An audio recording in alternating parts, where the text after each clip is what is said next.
Hoy nos vamos a meter de lleno en una idea que es tan potente como, la verdad, peligrosa. La idea de que nuestra biología, nuestros genes, dictan nuestro destino. Vamos a ver de dónde salió esto y las consecuencias, a veces terribles, que ha tenido en la historia. Para arrancar, vamos con la pregunta del millón, esa que lleva siglos en el centro de todo debate. ¿Somos lo que somos por nuestros genes? ¿O es más bien el entorno, la cultura, la educación, lo que nos moldea? Miren, esta tensión es la clave de todo lo que vamos a explorar. Bien, esta es nuestra hoja de ruta. Empezamos con esa pregunta clave, luego nos zambullimos en la teoría del biologismo. De ahí vamos a un caso de estudio increíble, el hombre delincuente. Conectamos eso con el racismo, vemos cómo funciona en la práctica y cerramos con lo que la ciencia dice hoy en día. Muy bien, empecemos por el principio. Antes de ir a las ideas más extremas, es clave que entendamos bien de qué va este gran debate, porque de verdad ha marcado cómo nos vemos a nosotros mismos.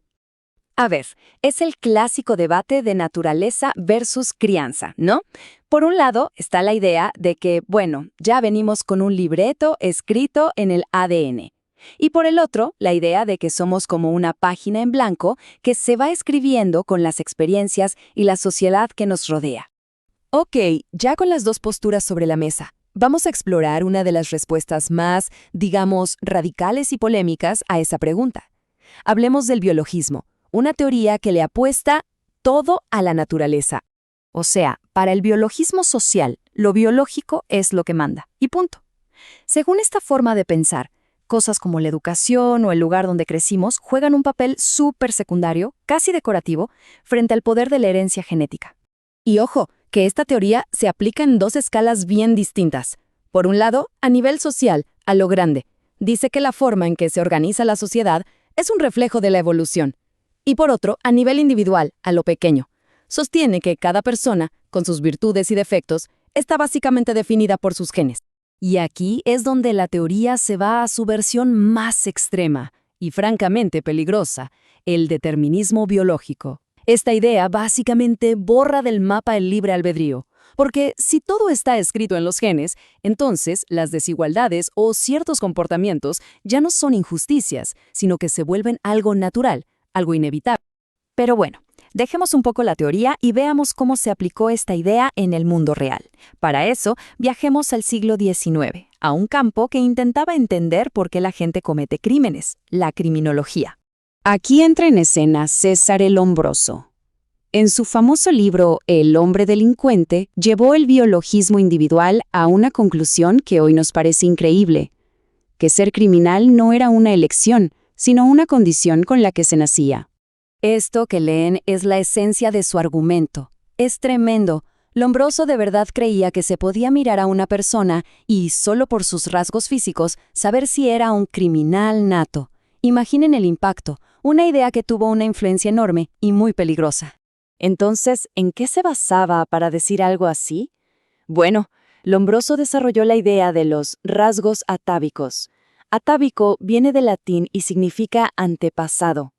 Su teoría era que los criminales eran literalmente retrocesos genéticos, o sea, personas que estaban en una etapa evolutiva anterior, más primitiva, y que su propio cuerpo los delataba. Esta idea de que se puede ver la inferioridad en el cuerpo de alguien no se quedó solo en la criminología. Ahora vamos a ampliar la mirada para ver cómo esta misma lógica se convirtió en la base de una de las ideologías más destructivas de todas, el racismo. En el fondo, el racismo es una ideología de jerarquía.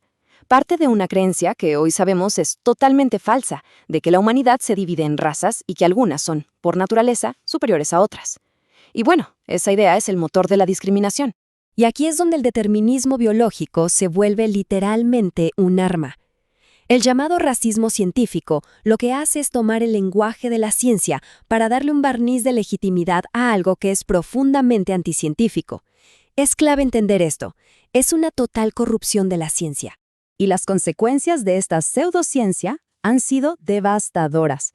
A lo largo de la historia, el racismo biológico se ha usado para justificar atrocidades que nos cuesta imaginar, desde la esclavitud hasta genocidios enteros, presentándolos no como actos de crueldad, sino como el resultado natural de una supuesta jerarquía. Ok, ya vimos la teoría, vimos las consecuencias, pero ¿cómo se ve esta ideología en la práctica? ¿Cómo funciona en el mundo real? A ver, es que el racismo tiene muchas caras. Puede ser algo sutil como el aversivo, que es básicamente crear distancia, no sentir empatía. Puede ser etnocentrista, pensar que la cultura propia es la única válida. O puede ser el biológico, el que ya hablamos. Y lo más grave es cuando todo esto se mete en las leyes, en las instituciones, y se convierte en racismo institucional, que afecta a toda la sociedad. Y si buscamos un ejemplo que lleve todo esto al extremo, bueno, ahí está el Ku Klux Klan. Es un movimiento construido de pies a cabeza sobre la ideología del racismo biológico, sobre la idea de la supremacía blanca, usando el terror como su principal herramienta. Y la historia del KKK es una muestra de cómo estas ideas persisten. Nació justo después de la Guerra Civil para oprimir a los afroamericanos. Luego, a principios del siglo XX, resurgió con una fuerza tremenda, con mucha influencia política. Y aunque hoy está más dividido, sus ideas de odio siguen ahí, siendo un peligro real. Después de este recorrido por capítulos tan oscuros de la historia, es momento de volver a la pregunta del inicio. ¿Qué nos dice la ciencia de hoy, ya libre de estas ideologías, sobre quiénes somos en realidad?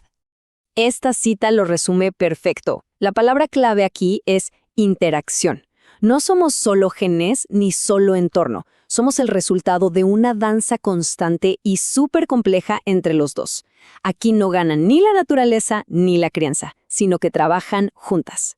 Así que para responder la gran pregunta del principio, la ciencia hoy nos dice que la respuesta no es biología o sociedad, es biología y sociedad. Querer reducir todo a una sola causa es simplemente no entender la increíble complejidad que nos hace humanos. Y para cerrar, queda una reflexión importante. Aunque teorías como la del hombroso o el racismo científico ya están totalmente descartadas por la ciencia, ¿de qué manera siguen resonando sus ecos?